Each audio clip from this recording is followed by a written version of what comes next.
So the Colorado Avalanche have been eliminated from the NHL playoffs a couple weeks ago to the Dallas Stars in 6 games. Now you're heading into one of the biggest free agencies that the Colorado Avalanche are going to face, with the return, hopefully, of Gabriel Landeskog and many others coming back to the lineup in Logan O'Connor. And you had a great free agency last year with Jonathan Drouin coming in, and then, of course, the great trade deadline they had with Casey Middlestat, Jakob Trenin, just a few names to call, and Duhaime.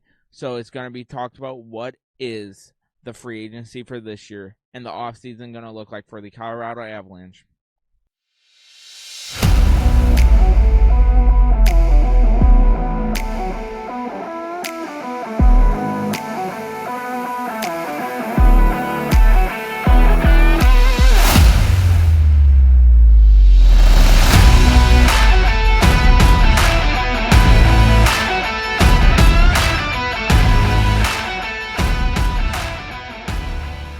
What's going on, guys? I'm Hayden, also known as Rocky Mountain Hockey, back here to talk about the free agency and the offseason for 2024 with the Colorado Avalanche. So let's dive on into it. First thing I want to say, if you haven't go check out my Do the Colorado Avalanche Need a Goalie in this offseason, my answer is no.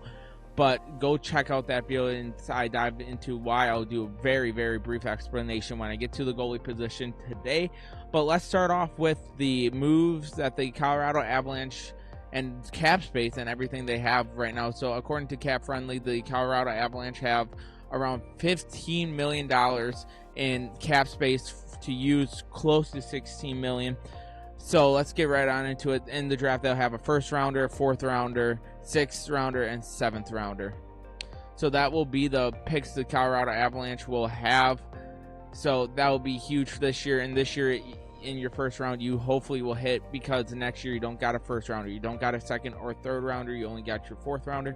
But 2026 you'll recover. So this is going to be a huge offseason for the Avalanche, not only in free agency but the draft, to hopefully get a guy in the first round and they can hopefully nail. But let's get going. So before we start off with the free agency, I just want to say this is my dream line.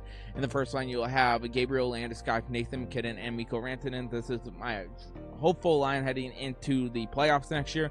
Second line, Jonathan Drouin, Casey Middlestat, and Val Nichushkin. Like I said, he is suspended, so in the beginning of the season it'll probably be Arturi Lehkonen. And then in the fourth line, it is going to be Arturi Lehkonen, my guy Ross Colton, and Logan O'Connor. And then the fourth line will be Miles Wood, Jakob Trenin, and Brandon Duhaime. And then as well rotating Wagner and Korovenko for the Avalanche this year. But hopefully, even if he's doing better, you put him in that fourth line ready to come in. But that is my dream forward lineup for the Colorado Avalanche heading into this year.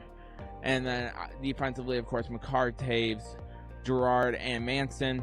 And then this is where it gets interesting. I want them to do Walker and then bring up Jones. I want to give him a year of chance in that third line, see how he does trade deadline going from there, because you have him there. That's my dream lineup for the Avalanche. And then Ottoman and Georgiev in the goal. Start Georgie, have Ottoman be the second goalie, get him more playing time and experience on Georgiev's contract year. But that is my dream forward lineup for the Avalanche. And let's talk about the free agencies they got now, because the free agents they are going to have to make moves on is Sean Walker, Casey Middlestat, Jakob Trenin, Brandon Duhaime, Jack Johnson, Zach Parise, Jonathan Drouin, Andrew Cogliano, Caleb Jones,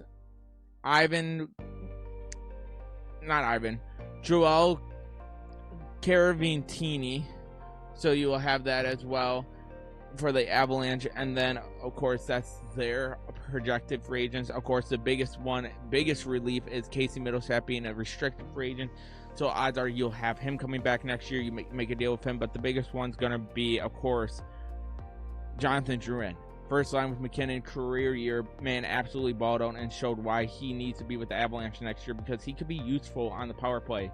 Have Gabriel Landeskog, Nathan MacKinnon, Mikko Rantanen, Cale Makar, and Jonathan Drouin in on your first power play. That's going to be a very deadly power play. And then Lehkonen, Nichushkin, Middlestat, and Colton, and Taves on the second one. That's going to be two amazing power play units for the Avalanche. And then, of course, Logan O'Connell coming back next year for The PK, the penalty kill, will be huge with the short-handed goals for the Avalanche, and I cannot wait for all this to happen next year. But they have to secure this year Gridiron, Middleset, Trennan, and Walker, and Duhaime. If you cannot afford all of that, I'll say this: if there's anyone you let go, it's probably Brandon Duhaime, because Jakob Trennan has been huge for them, made bigger moves in the playoffs. I believe recording a couple goals, showed up more than Duhaime. I love Duhaime. He's a great guy on the fourth line, can rotate into the third line, in the Roaring 20s line when you need it. But with the whole thing coming back with Landeskog and LOC, it's going to make the Roaring 20 lines probably go away a little bit and become the third line. Sadly, the cool name of the Roaring 20s line is going to go away, because odds are they're not going to have Colton, O'Connell, and Woods out there. I think they're going to have to make a choice in the second half of the year. I think the first half of the year we will see the Roaring 20s line as well, but they're going to have to make moves there. And then, of course, one thing I want to see them do this offseason is extend Cale Makar, because he is coming. Cale Makar and Mikko Rantanen this offseason, because Rantanen's up in 2025 and Makar is up in 2026. Start securing your two of your three best players. Of course, you got to secure them, because you got Nathan McKinnon secured until 2035, save with Devon Taves, and then Gabriel Landeskog you got secured until 2029. So you got two of your best five players secured. You just got to secure two more of them. So that's what the Avalanche need to do this offseason. The biggest thing I'm going to say is, in this order: Jonathan Drouin, Casey Middleset, Mikko Rantanen, Cale Makar. That should be the priority first for contract-wise. Then I would worry about guys like Jakob Trennan, Sean Walker after that. But the Avalanche are in a very, very good spot, though, because you can extend Makar, expanding the free agency, making his deal light to help balance out the whole everything going on with him contract-wise. Same with Mikko Rantanen. If you can get that going, you can help manipulate the cap there. But draft-wise, you're going to have to add some depth. I think they should go out and draft a defenseman, because your forward lines are so good.